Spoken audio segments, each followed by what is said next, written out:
Hi, I'm Leigh Bortons, founder of Classical Conversations, and this is a segment we call Let's Ask Leigh. I'm here in Naperville, Illinois, near Chicago, with Megan and Ashley, and they have some questions for me. Great. Well, we're glad you're here, and I wanted to know, how would you encourage somebody to step into leadership, especially those that are new to either classical conversations, classical education, or just homeschooling in general? That can feel like a really daunting task, just to be at home with your kids. How would you encourage them to step into leadership with classical conversations? That's a good question. It's one of my favorites. Yes, a couple of things. One is to know that by stepping into leadership, you oftentimes become a better homeschooling parent, because by helping other families, you get to figure out, oh, these are things I can do to help my own children. The other thing is to think about leadership as really mission work, that if we're going to ever change education, really so it's truly Christian education, we have to be the ones in the community who do it. And saying it's daunting because it's new. It's new for all of us, even me being a classical educator for the last 40 years. Think about it, just 40 years. Classical, Christian, homeschool. That's a lot of new things at once for anybody, no matter how long you've done it. But we do it because the Holy Spirit can help us, and that's who we rely on, as well as the body that's around us. So thanks. But you, Megan?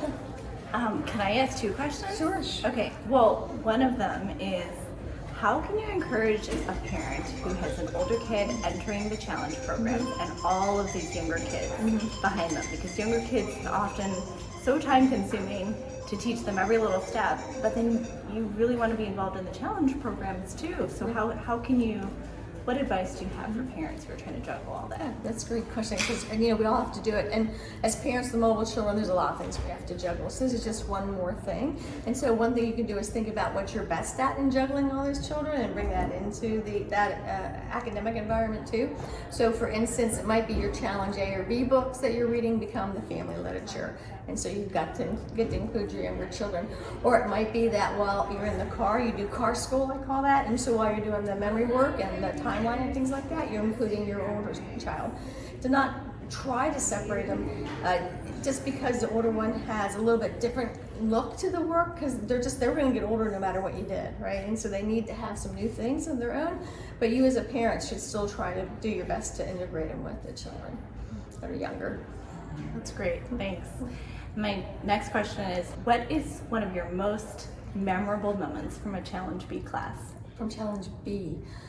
Okay, I gotta think about this. Mock Well, trial. I know. I was gonna say that seems cliche to say mock trial, but you know what? Maybe share this part of it. Every single time I've done mock trial, at the end of it, the judge who we've brought in, who didn't necessarily know anything about CC, has always said, thank you. Think about what a judge does in the juvenile court and all the horrible cases they have to deal with. And then our children come in with A-line skirts and business suits, and they argue well with one another, and they can see that they're part of whole happy families. And very many times the judge has said, I can keep going because I know there's children like this and not just the ones that I have to confront daily. That's missional. Yes, the whole thing, everything we do, I think is to serve God and to make Him known.